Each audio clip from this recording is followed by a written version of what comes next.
Bonjour Sarah Parot. Bonjour Salia. Alors c'est vous notre auteur du guide Petit Futé Pays Basque, Navarre, Rioja. Et donc vous avez plein de conseils à donner à nos lecteurs, à commencer par les balades et les visites. Alors vous leur recommandez quoi? Alors, une première balade intéressante que je conseille aux lecteurs du Petit Futé, ce serait de faire un tour en Navarre, en fait au sud de Pampelune. Vous avez un immense désert qui s'appelle les Bardenas Reales, voilà. Et donc c'est une grande zone désertique qu'on peut explorer à pied, en VTT, en 4x4. Vous avez de mille manières d'explorer ce désert. Voilà, c'est vraiment une expérience très particulière parce qu'on a vraiment l'impression d'être dans un décor de western. C'est vraiment très très beau. Et puis pour ceux qui peuvent se le permettre, il y a un hôtel incroyable qui s'appelle Aire de Bardenas. Voilà, alors c'est assez cher, hein, c'est un hôtel plutôt de luxe, mais c'est vraiment très très beau et vous dormez au milieu du désert. Très Voilà. bien. Ah, ça a l'air très chouette. Et pour manger alors, vous les envoyez où nos lecteurs? Alors, pour manger, ceux qui visitent la région entre le mois de janvier et le mois d'avril devront tester un rituel basque absolument formidable. C'est celui des cidreries. Donc, les cidreries, en fait, c'est des vraies cidreries, ce sont des vraies cidreries qui ouvrent donc dans cette période qu'on appelle le tchotch.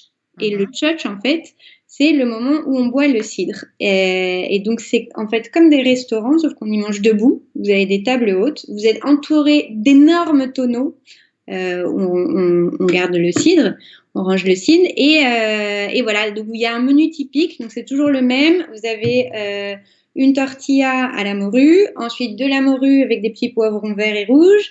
Ensuite, vous avez la chuleta, donc c'est l'énorme côte de bœuf Mhm. bien saignante. Et puis en dessert, vous avez du fromage avec de la pâte de coin. Voilà, donc c'est Ah, le très menu bien. typique. Et donc on mange ça debout et on va remplir soi-même son verre directement au tonneau. Donc au tonneau, on appelle ça la coupella en fait. C'est vraiment les gros tonneaux de cidrerie. On se sert soi-même. Donc voilà, il y a un coup de main à prendre. C'est pas évident. Hein. Il faudra bien regarder comment font les autres. Mais c'est très très rigolo comme expérience. Voilà. Super. Et pour sortir alors? Alors, bah, pour sortir les bars à pinchos, évidemment, ça c'est incontournable. Donc, dans toutes les villes, à Saint-Sébastien, elles sont dans le centre historique, Bilbao aussi. Si vous allez à Logroño a vraiment des super bars à tapas, notamment dans la calle Laurel. Donc, c'est une rue traditionnelle en fait de bar à tapas, mais maintenant vous en avez des nouveaux qui sont vraiment, enfin, qui proposent vraiment des pinchos très originaux en fait, on appelle ça des pinchos d'ailleurs. Voilà, c'est très original. Donc vous connaissez probablement le principe. Hein, le pinchos, c'est des petits tapas sur du pain. On se sert soi-même ou alors on demande au serveur. Ça dépend un peu des endroits. Il faut se renseigner. Et voilà, la plupart sont plantés d'un petit cure-dent. Ceux qui sont très élaborés en général, vous n'aurez pas de cure-dent, ils auront une présentation très soignée.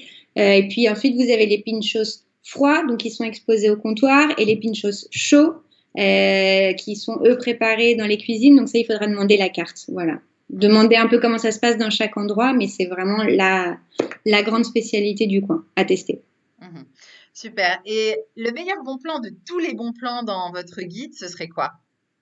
Le meilleur bon plan de tous les bons plans, il y a plein de bons plans dans le guide, hein, ça il faut le dire. Mais le meilleur, le meilleur. Ok. Non, ce que j'en ai retenu un, c'est une expérience assez sympa pour ceux qui visitent Bilbao une fois par mois.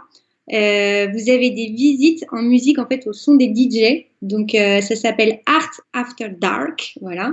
Ça se passe un vendredi par mois. Ça commence à 10 heures du soir et ça dure jusqu'à 1 heure du matin. Et voilà, vous avez tous les gens un peu branchés de Bilbao qui se mélangent avec les touristes bien informés, avec les jeunes. C'est une ambiance assez sympa et donc vous pouvez visiter toutes les collections sur le son des super DJ d'ailleurs Génial. qui sont là. Voilà. Donc c'est très branché, festif en même temps. Exactement. Et en même temps, on voit de l'art, c'est parfait, quoi. C'est super. Bon, et comme souvenir alors, vous leur conseillez quoi au lecteur? Alors, comme souvenir, un truc pas cher, très bon. Voilà, je vais essayer de bien viser pour que vous puissiez le voir. Voilà. Hmm, Ça, on appelle ça au choix. Il y en a qui appellent ça des piparas, il y en a qui appellent ça des guindillas. Voilà, c'est un petit piment typique du Guipuscoa. Et en fait, il sert à élaborer plein de pinchos. En fait, vous le verrez en Navarre ou au Pays Basque ou même dans la Rioja. En fait, ils sont sur la plupart des pinchos. Et ce que je vous conseille, c'est de vous en ramener un pot pour vous, pour en offrir à vos copains et préparer vous-même le pincho typique. Ça s'appelle, alors ce pincho, c'est la gilda. Je l'ai pas fait, c'est dommage, ça aurait été bien que je le prépare, j'aurais pu le faire. J'avais pas tous les ingrédients. La gilda, en fait, c'est un petit cure-dent. Vous mettez une guindilla, 2 olives et une anchois. Voilà. Et ça, Génial. c'est le pincho typique que vous trouvez dans tous les bars du coin. Voilà. Simple, mais super bon, j'imagine. C'est très, très efficace. Merci beaucoup, Sarah Parot, pour cette interview et puis alors, bonne continuation et bon voyage. Merci beaucoup. Bon voyage. Bye bye.